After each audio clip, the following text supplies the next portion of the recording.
नमस्कार। आपके अपने यूट्यूब चैनल पर आपका हार्दिक स्वागत और अभिनंदन है।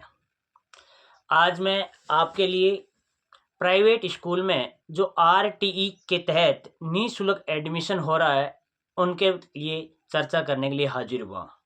सत्र 2025-26 के लिए जो आरटीई के तहत निःशुल्क एडमिशन हो रहा है उनके लिए आवेदन फॉर्म 25 मार्च 2025 से शुरू हो चुके हैं, तो समय रहते अपना आवेदन कर दें।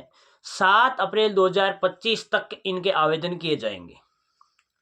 यदि आपका बच्चा नर्सरी कक्षा के योग्य है, अर्थात उसकी आयु सीमा है वो यदि 1 अप्रैल 2021 से के बाद और 31/7/2022 के बीच, यानी कि 1 अप्रैल 2021 से 31 जुलाई 2022 के बीच है, तो वो नर्सरी कक्षा के योग्य है और उनका आवेदन किसी अपनी ग्राम पंचायत के किसी भी निजी संस्थान में आप करवा सकते हो और उनका ऑनलाइन फॉर्म आरटीई की वेबसाइट पर किया जाएगा। और यदि आपका बच्चा कक्षा 1 के लायक है तो उनकी आयु है वो 1 अप्रैल 2018 से 31 जुलाई 2019 के बीच यदि है तो वो बच्चा कक्षा 1 के योग्य है और अपनी ग्राम पंचायत के किसी भी निजी संस्थान में उसका आप एडमिशन करवा सकते हो और वो 7 अप्रैल 2025 तक उसका एडमिशन होगा।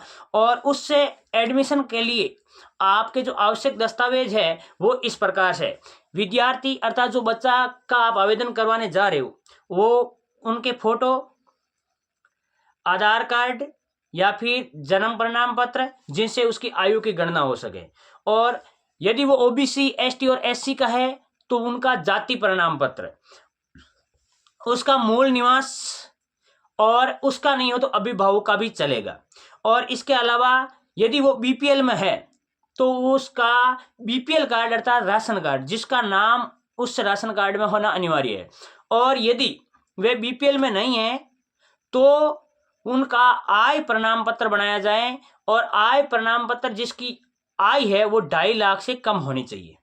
उस विद्यार्थी का आवेदन निजी विद्यालय में कक्षा 1 से लेकर 8 तक निःशुल्क शिक्षा दी जाएगी। ये राज्य सरकार का प्रावधान है आरटीई के नियमानुसार। इसके अलावा आप 9 अप्रैल से 15 अप्रैल तक ऑनलाइन रिपोर्टिंग होगी और यदि उसके अंदर आपने मान लीजिए अभी तक डॉक्यूमेंट पूर्ति नहीं हुए हैं तो आपने डॉक्यूमेंट यदि सही नहीं लगे हैं तो करेक्शन अर्थात सही करने का भी मौका दिया जाएगा, जो 24 अप्रैल तक आपके फॉर्म को भी सही कर दिया जाएगा। धन्यवाद। जय हिंद, जय भारत।